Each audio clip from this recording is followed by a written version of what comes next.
not ready for today's episode because we are about to pull back the curtains on one of the most misunderstood and frankly broken systems in America, our retirement plans. Now, I don't use the word vigilante lightly, but today's guest has earned it. Paul Sippil is a forensics 401k consultant and fiduciary advocate who has made it his mission to expose hidden fees, eliminate conflicts of interest, and protect the most vulnerable participants, especially in plans with fewer than 300 people where transparency is often a myth. He's reviewed thousands of forms, 5,500 filing, built a proprietary database of service providers' compensation, and serves as a watchdog for the retirement planning industry.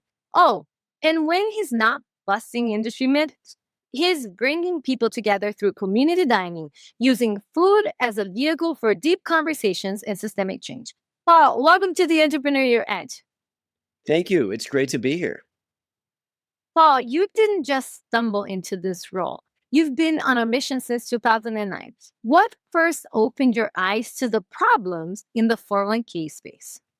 Well, it was actually a few years into my career when I had a conversation with a colleague who told me how you could actually look up 401k plan tax forms online, and I was intrigued. So I wasn't really sure what to do initially, but then I started calling business owners and letting them know about these eye-popping service charges I was seeing showing up on their tax forms. And their responses were very surprising, mainly that they weren't paying any fees and that, oh, they had a friend that handled it. So based on those responses, I realized there was such a lack of transparency and so much misunderstanding about 401k plan fees that I could become a consultant specializing in this area. What you've said the retirement industry has a severe information asymmetry. Can Yes. you break that down for our listeners and explain why is it so dangerous? You should be able to shop for a 401k plan the way you shop for a car. I know I shopped for a car myself, and it's very easy to find information on a car, like its history of accidents. What does it actually cost? How many miles does it have? What kind of condition is it in, and what kind of repairs have been made? Those are all reasonable questions that give us insight into whether or not our purchase makes sense based on the dollars that we pay. In a competitive market, like when you buy a car, buyers and sellers are supposed to have equal access to information. But in this industry, it's the sellers that have primary access and it's the buyers that are left in the dark. And it's the only industry that I know of where you not only don't get a bill, but you don't pay for it at the employer level.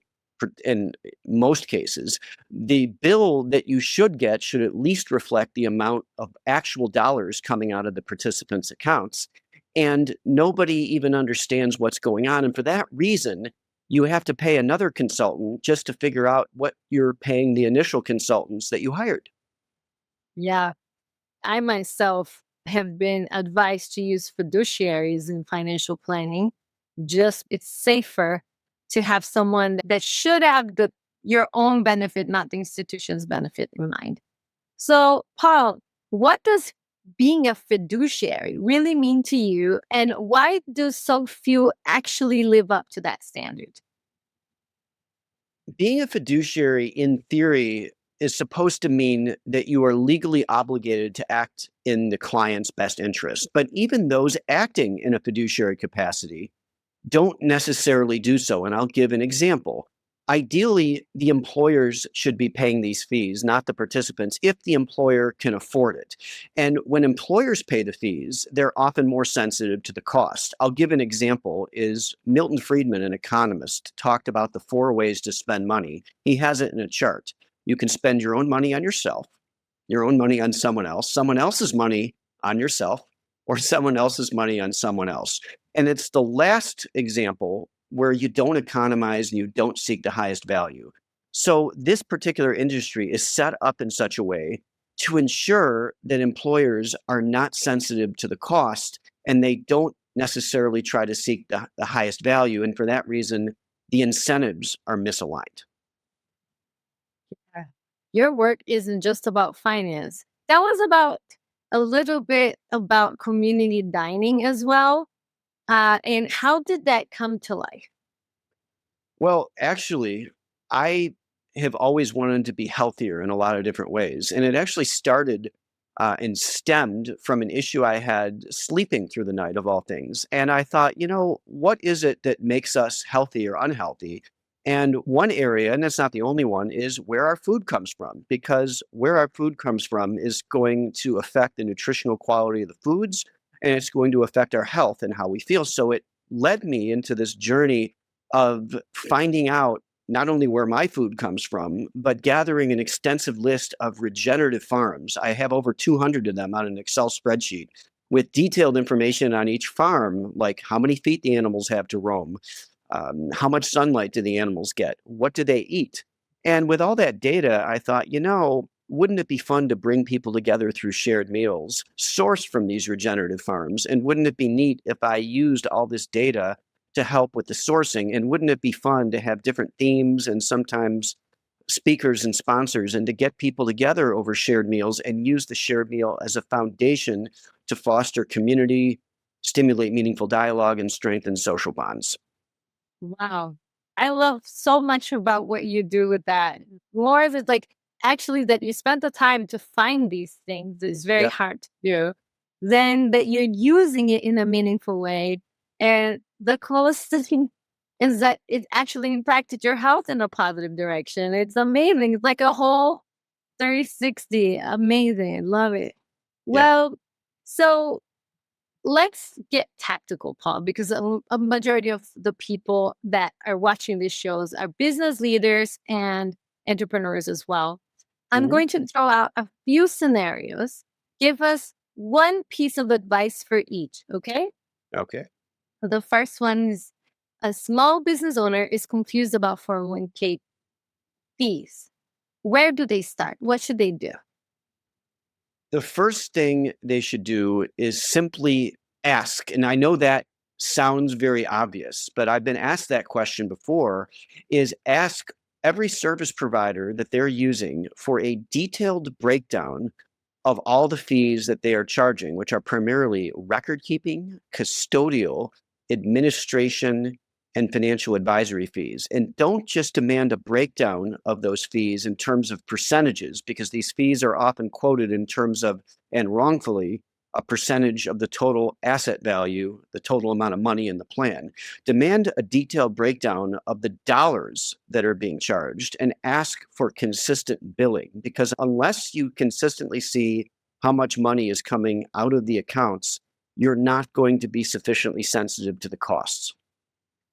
Wow. Okay. Participants are trying to make better decisions. What's one powerful question they should ask?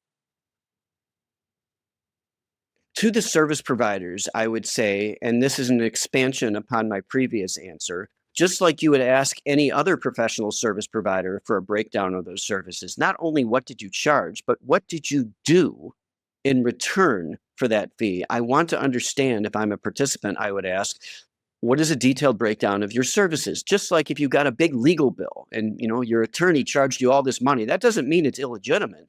But it's natural if someone sends you a large bill and you're not sure what they did to ask for a breakdown of those services. And financial professionals need to be just as accountable as any other service professional, but they haven't been.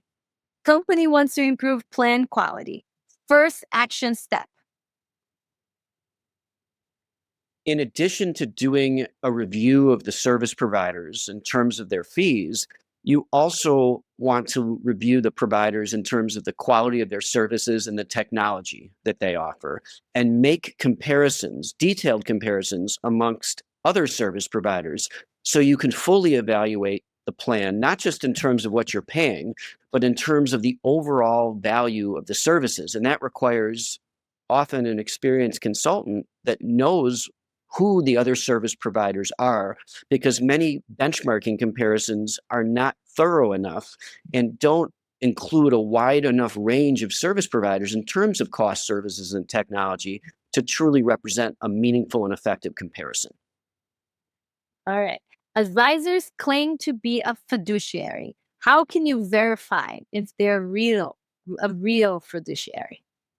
Now, this is a multifaceted question, because technically they might be a real fiduciary if they're what's known as a registered investment advisor, and they're not receiving compensation from a third party. They're charging a direct fee either to the business or to the plan participants. While that technically makes you a fiduciary, if you're charging what's called an assets under management fee, and you can do that if you're a fiduciary, you still can face conflicts of interest. For example, what if someone had credit card debt that was 20%?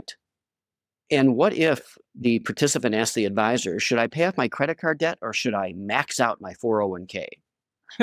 Well, the financial incentive to the fiduciary will always be to max out the 401k because the financial advisor gets paid more money the more money that participants contribute. But in some cases, if they have significant credit card debt, high interest debt, or if the participant doesn't even have 3 or 6 months worth of savings, which is something you need to have liquid before you put money into a long-term account where you get penalized or you're not even allowed to take the money out, then it might not be appropriate to max out unless, of course, the employer is offering a match and you typically want to take that. But if the employer isn't, or you've already contribute up to the level of the match, then it's not always good to put every dollar you have into a long-term tax-deferred restricted retirement vehicle.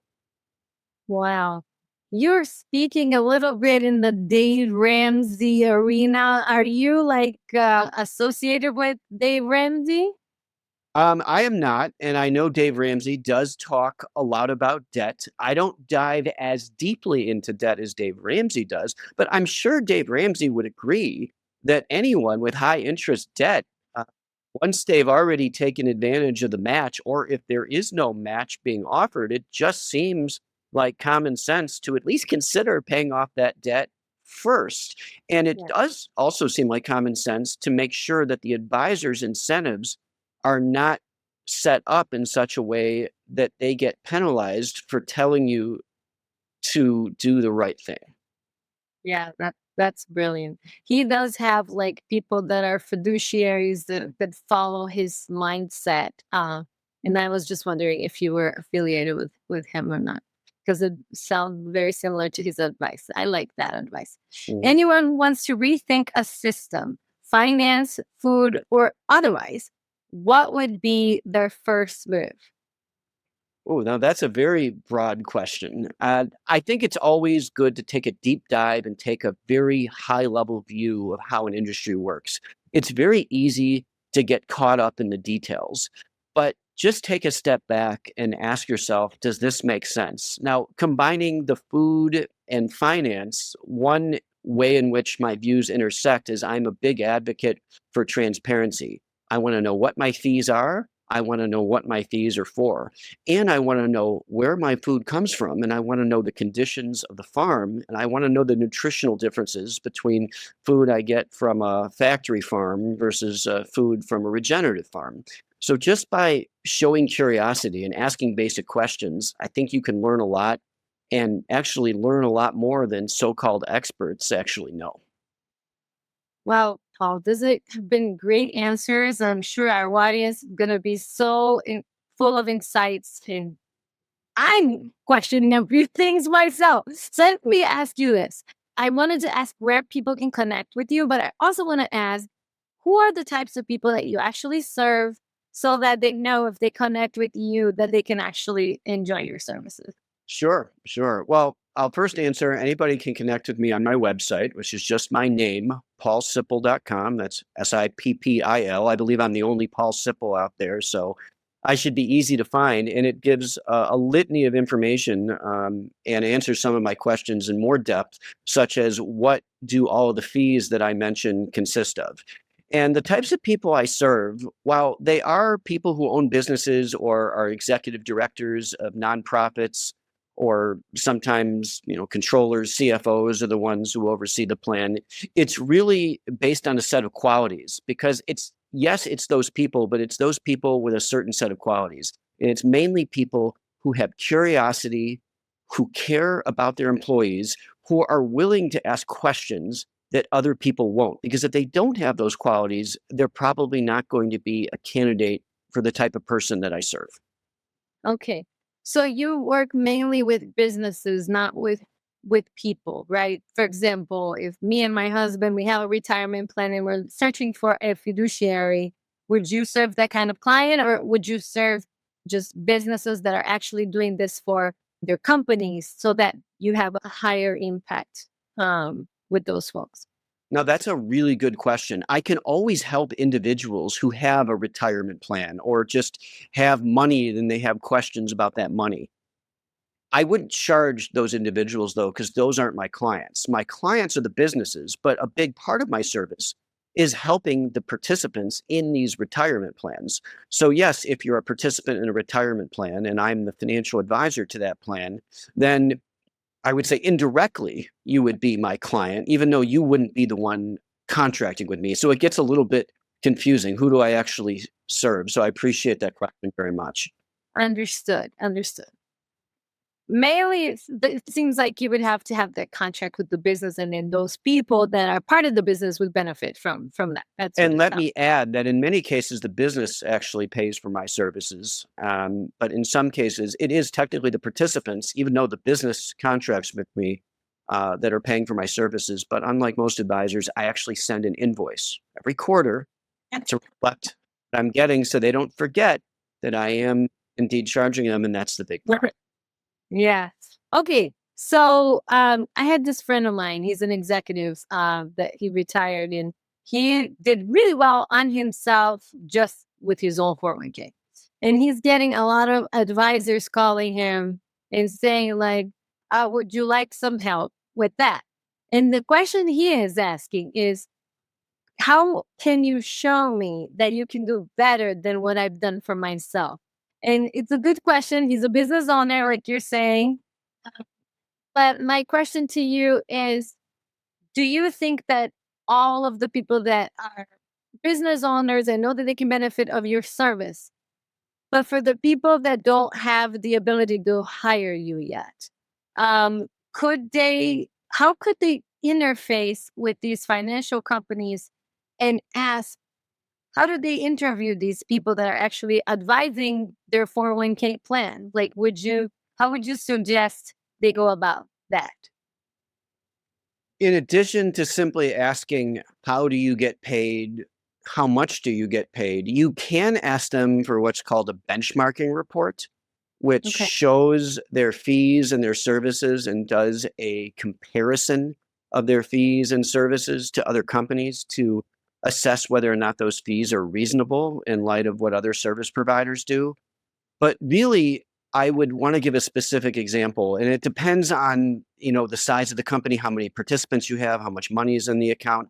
But there's a really good national provider called a Census. It used to be Vanguard that they partnered with, and a lot of people have heard of Vanguard, and they have a really transparent fixed fee structure.